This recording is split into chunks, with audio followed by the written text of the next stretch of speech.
안녕하세요. 영농가 날씨의 한희경입니다. 쌀쌀했던 아침과는 달리 낮부터는 평년 기온을 되찾으면서 포근한 날씨를 되찾았습니다. 당분간은 따뜻한 공기가 유입이 되면서 기온이 점차 오르겠는데요. 오늘 23.8도였던 서울의 낮 기온이 내일은 25도, 모레 28도, 금요일에는 30도까지 오르면서 한여름 날씨를 보이겠습니다. 특히 경상도 내륙 지방을 중심으로 기온이 33도 이상으로 오르면서 다시 폭염특보가 내려질 가능성도 있습니다. 또 당분간은 비 소식 없이 맑은 날씨가 이어지면서 햇살이 무척 강할 것으로 예상이 됩니다. 또 따뜻한 서풍이 유입이 되면서 동해안을 중심으로는 대기가 점차 건조해지겠습니다. 구름 모습 보시겠습니다. 오늘 우리나라는 고기압의 영향을 받아 전국적으로 아주 맑고 쾌청한 날씨를 보였습니다. 강원도 산간지방에는 강풍주의보가 내려진 가운데 바람까지 강하게 불어서 대기질이 아주 깨끗했었는데요. 내일도 우리나라는 계속해서 이 고기압의 영향을 받겠습니다. 따라서 전국적으로는 강수확률 0%의 아주 맑은 날씨가 이어지겠습니다. 대기질은 대부분 보통 수준을 보이긴 하겠지만 아침에 중서부 지방을 중심으로 한때 나쁨을 나타내겠습니다. 내일 아침 기온은 춘천이 10도, 서울과 대전이 13도 등으로 오늘보다는 살짝 오르겠습니다. 북한 지방은 강계가 5도, 함흥이 9도 선으로 쌀쌀한 날씨를 보이겠는데요. 하지만 낮에는 기온이 크게 오르겠습니다. 서울이 25도, 청주와 광주 27도, 대구는 29도로 더운 날씨를 보이겠고요. 북한 역시 함흥과 평양이 25도까지 올라서 일교차가 무척 크게 벌어지겠습니다. 자세한 해상 날씨 보시겠습니다. 내일부터는 바람이 잦아들겠습니다. 물결도 점차 약해지겠고요. 다만 서해상을 중심으로는 매우 짙은 안개가 끼는 곳이 많겠습니다. 날씨 정보였습니다.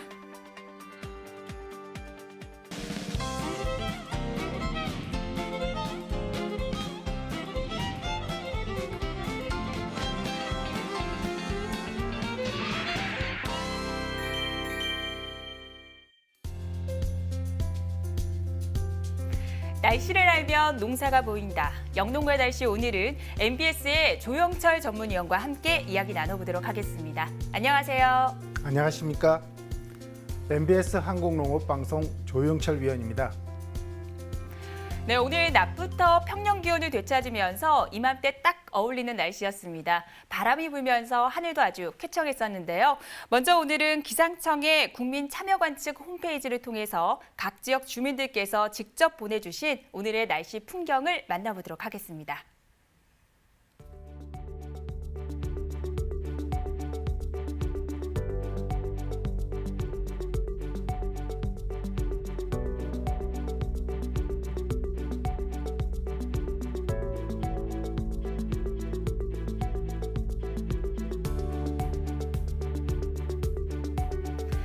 네, 오늘은 만물이 생장에 가득 찬다는 소만절기입니다. 보통 소만절기부터 이 본격적인 농사의 시작으로 보잖아요. 네, 그렇습니다. 소만은 24절기 중에 8번째 절기인데요. 보통 이맘때부터 여름 기분을 느낄 정도로 따뜻해지고 그래서 이제 식물들도 본격적으로 성장하는 그런 시기입니다.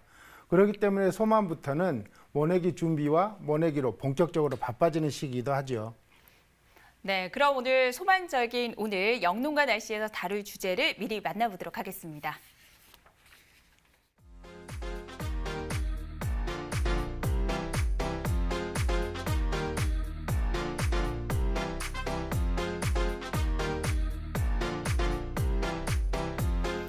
네, 이제는 기상학적으로도 여름이 시작됐습니다. 이 날씨에 농가에서는 어떤 대비가 필요할까요?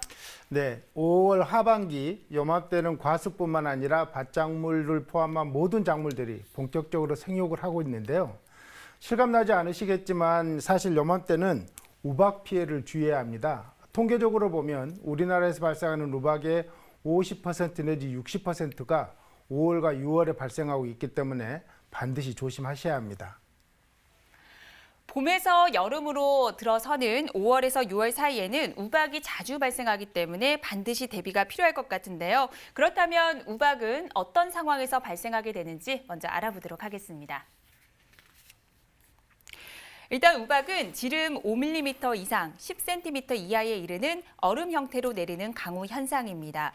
우박은 주로 이렇게 수직으로 크게 발달한 거대한 정란운에서 발생하게 되는데요. 우박이 만들어지는 구름의 온도는 대략 영하 5도에서 영하 10도 사이로 이 상승한 수증기가 눈이나 얼음 상태로 존재하게 됩니다. 이런 우박의 핵이 구름 속에서 상승과 하강을 반복하면서 점점 커지다가 더 이상 상승하지 못해 떨어지는 것이 바로 우박입니다.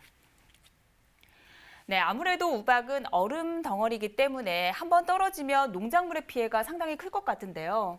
그렇습니다. 농작물이 우박을 맞게 되면 먼저 꽃눈뿐만 아니라 어린 가지와 잎 그리고 어린 과실들의 기계적인 손상, 즉 상처를 입게 되는 피해를 입게 되고요. 이게 이제 심하게 되게 되면 품질뿐만 아니라 또 수량과 착과율에도 영향을 미치게 되고요. 이게 더 심해지면 상처난 부분을 통해서 병해가 감염될 수 있어서 2차 피해까지 일으킬 수 있기 때문에 조심해야 합니다. 네. 우박으로 인한 1차 피해도 있지만 병해와 같은 2차 피해까지 발생할 수 있다고 하니까 정말 주의를 해야 할 것 같은데요. 실제로 우박으로 인한 농작물의 피해는 어느 상황인가요? 최근 들어서는 우박의 피해가 점차 증가하고 있는 경향인데요. 통계 자료를 보면서 말씀드리면요. 2015년에는 1695헥타르의 피해를 입었지만 2016년에는 937헥타르로 줄었다가 2017년에는 11,160헥타르로 우박 피해를 크게 늘렸습니다. 네, 매년 우박으로 인한 피해가 늘어나고 있는 상황입니다. 지난주였죠. 5월 14일에는 경남 합천과 의령 일부 지역에서 지름 2cm의 우박이 떨어지면서 농작물의 피해가 크게 나타났는데요. 자세한 현황 좀 짚어주시죠.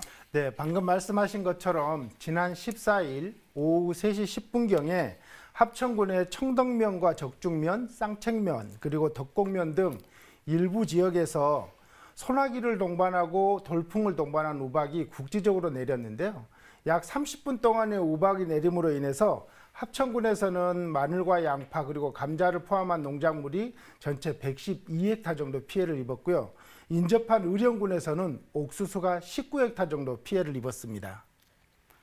네, 현재 양파 수확 시기를 앞두고 있는 만큼 농가에서는 걱정이 많으실 것 같은데요. 현재 우박 피해를 입은 농가에서는 어떤 대비가 필요한가요? 네, 앞서 우리가 2차 피해에 대해서 말씀을 드렸는데요. 우박을 맞으면 그 상처난 부위를 통해서 병해 등이 감염되기 때문에 2차 피해가 발생될 수 있습니다. 그렇기 때문에 상처난 잎과 줄기를 통해서 병균의 침입을 방지하기 위해서는 살균제를 살포해야 하는데요. 5일에서 7일 간격으로 한 번이나 두 번 살포해 주시면 됩니다. 또 노지에서 재배되는 우박 피해를 입은 포장에는 피해 발생한 일주일 이내 항생제를 살포하고 더불어서 수세를 회복하기 위해서 작물에 생육하는 과정에서 비료를 주거나 아니면 사종복비나 요소 0.3% 핵을 일주일 간격으로 수차례 연면 시비해주면 생육을 회복하는 데 효과적입니다. 농가에서는 2차 피해가 없도록 대비를 잘 하셔야겠습니다. 이어서 올해 우박 피해를 입었던 경남 합천의 청덕면, 적중면, 쌍책면, 덕곡면의 내일 날씨와 함께 주간 날씨까지 확인해 보도록 하겠습니다.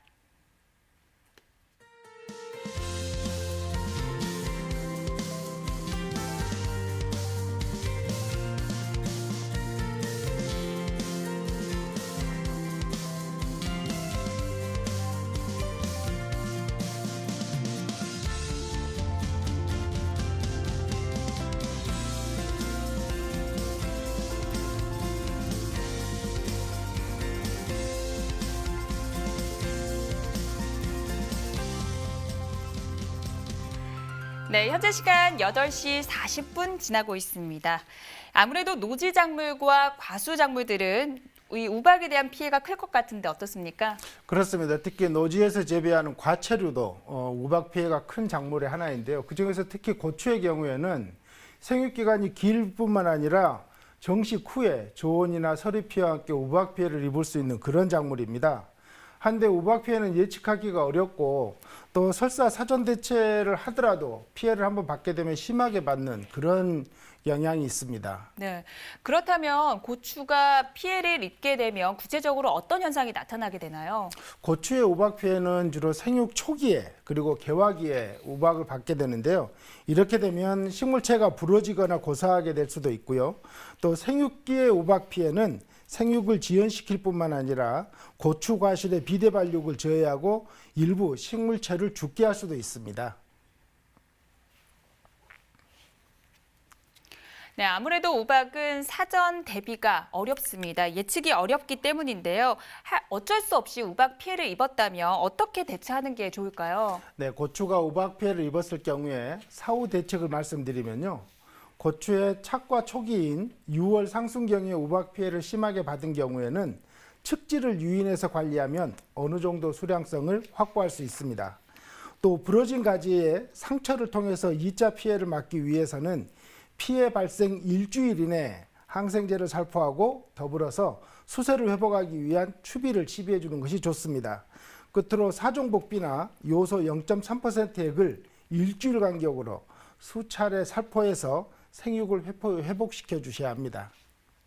또 우박 피해를 받았을 때 고추의 뿌리가 살아있을 경우가 있거든요. 이럴 경우에는 오래된 묘를 늦게 정식하는 것보다 이렇게 피해받은 식물체를 회복시키는 것이 오히려 더 유리하다는 보고도 있으니 참고하시기 바랍니다. 네, 농가에서는 방금 말씀드린 주의사항을 꼼꼼하게 확인하셔야겠습니다. 또 지금은 포도의 초기 생육기입니다. 이 때문에 포도는 다른 과수에 비해서 우박 피해가 클 것 같은데 어떻습니까? 그렇습니다. 포도는 형태적인 특성 때문에 우박 피해가 큰데요. 포도나무의 우박 피해는 생육 초기인 5월과 7월에 약 70%가 발생하는 경향이 있고요. 또 수확기에도 약 15% 정도 발생하기 때문에 특별히 우박 피해에 신경을 써야 되는 과수 종류입니다. 네, 그럼 포도가 우박 피해를 받게 되면 어떤 현상이 나타나는지도 설명 부탁드릴게요. 네, 포도의 우박 피해는 주로 개화기와 과립비대기의 피해를 많이 입게 되는데요. 우박의 크기가 클수록 잎과 신체 열상, 즉 상처가 크게 되고요. 특히 우박의 직경이 10mm 이상이 되고 돌풍이 동반될 경우에는 포도송이의 파손율이 87%에 다다르는 피해가 심한 편입니다. 네, 지금부터 6월까지는 우박이 많이 발생하는 시기입니다. 더욱이나 포도의 생육 초기이기 때문에 포도 농가에서는 더욱더 대비가 필요할 것 같은데요. 이 사전에 대비할 수 있는 방법이 있다면 알려주시죠. 네, 말씀하신 것처럼 포도나무에 우박 피해를 예방할 수 있는 사전 대책을 말씀드리면요. 우박 피해가 많은 지역은 먼저 직경 6에서 9mm 정도 되는 우박 방지망을 설치해 주는 것이 좋습니다. 또 우박 방지망 설치가 곤란한 지역은 차라리 비가림 설치를 하면 우박 크기가 10mm 이하의 우박이 발생했을 때는 피해를 방지할 수 있습니다. 끝으로 농가에서는 대나무 등의 간이지주 시설을 이용한 간이방조망을 이용하는데요. 이것은 우박에 의해서 방조망이 찢어지기 때문에 방지 효과가 거의 없다는 것도 참고하시기 바랍니다. 네, 이렇게 사전 대비책에 대해서 알아봤는데요. 어쩔 수 없이 우박 피해를 입었다면 이후에 어떤 작업이 필요합니까? 네, 말씀하신 것처럼 이미 우박의 피해를 입었다면요. 잿빛 곰팡이와 같은 병해가 발생할 수 있기 때문에 송이 다듬기 등을 하는데요. 이때 상처에 입은 과실을 빨리 제거해 주셔야 합니다. 또 병균 침입을 방지하기 위해서는 살균제를 살포하셔야 하고 또 생육 촉진을 위한 요소액을 연면 시비하는 것도 효과적입니다. 네, 2차 감염이 되지 않도록 사후 관리도 잘 하셔야 되겠습니다. 이외에도 주의사항이 있다면 짚어주시죠. 그렇습니다. 이 포도에서는 또 주의할 게 또 하나 있는데요. 우박의 피해를 받은 다음에 수세를 회복하기 위해서 착과량을 조절해 줘야 하는데 이 경우에는 기계적으로 하는 게 아니라 포도의 잎과 가지 등의 손상 정도에 따라서 조절을 해주시는 것이 좋습니다. 또 예를 들어서 수세가 약한 나무의 경우에는 송이수를 줄여서 새 가지를 충실하게 낼 수 있도록 만들어줘야 되고요. 만약에 7월 이후에 우박 피해를 받게 되었을 경우에는 피해 정도에 따라서 송이 제거와 연면 시비뿐만 아니라 흙을 더 북돋아주는 처리를 함으로써 포도나무의 수세를 회복시켜주는 것이 좋습니다. 네, 우박에 관한 모든 것 알아봤습니다. 그럼 여기서 포도 주산지죠. 경기도 화성시 송산면, 서신면, 마돈면의 내일 날씨와 함께 주간 날씨까지 확인해 보도록 하겠습니다.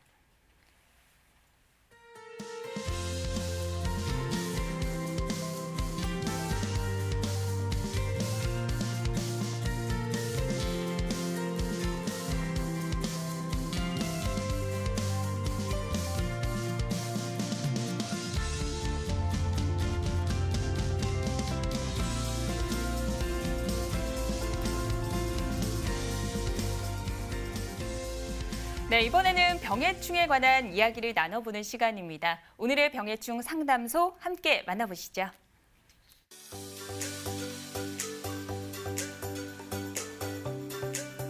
충청북도 청주시 가경동의 장미 농가에서 의뢰한 내용입니다. 장미의 잎에 검은 점들이 생겼는데요. 이 증상의 병명과 방제 방법을 알려주세요.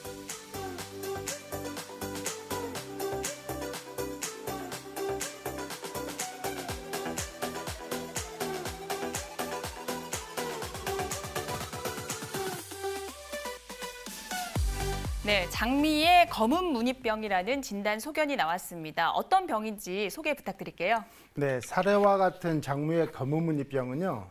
사실 장미 중에서도 노지에서 재배하는 장미에서 많이 발병하는 병입니다. 이 병은 장마철이 지난 다음에 덩쿨 장미와 절화용 장미의 잎에서 심하게 발생해서 낙엽을 만드는 병인데요. 장미의 잎이나 잎자루 줄기 중에서 물방울이 고이기 쉬운 부분에서 이 병은 발생이 쉽게 됩니다. 그 증상으로는 자갈색의 작은 얼룩반점이 나타나다가 차츰 그 병반이 커지면서 흑갈색으로 변하는데요.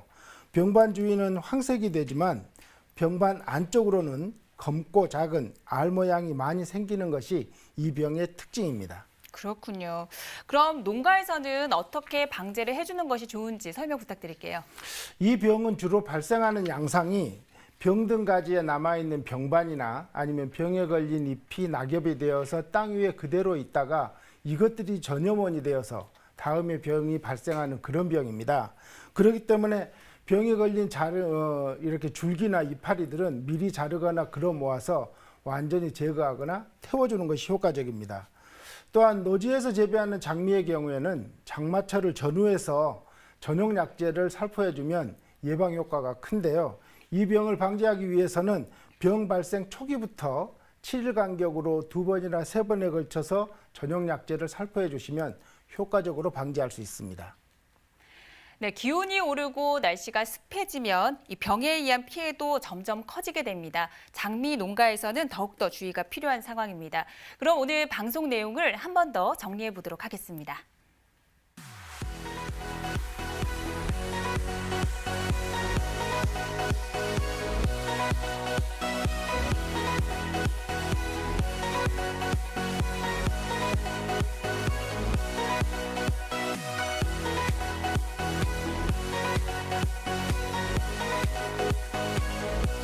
네, 오늘은 5월에서 6월에 많이 발생하는 우박에 관한 모든 것에 대해서 알아봤습니다. 오늘 도움 말씀 주신 조영철 위원님 감사드립니다. 수고하셨습니다.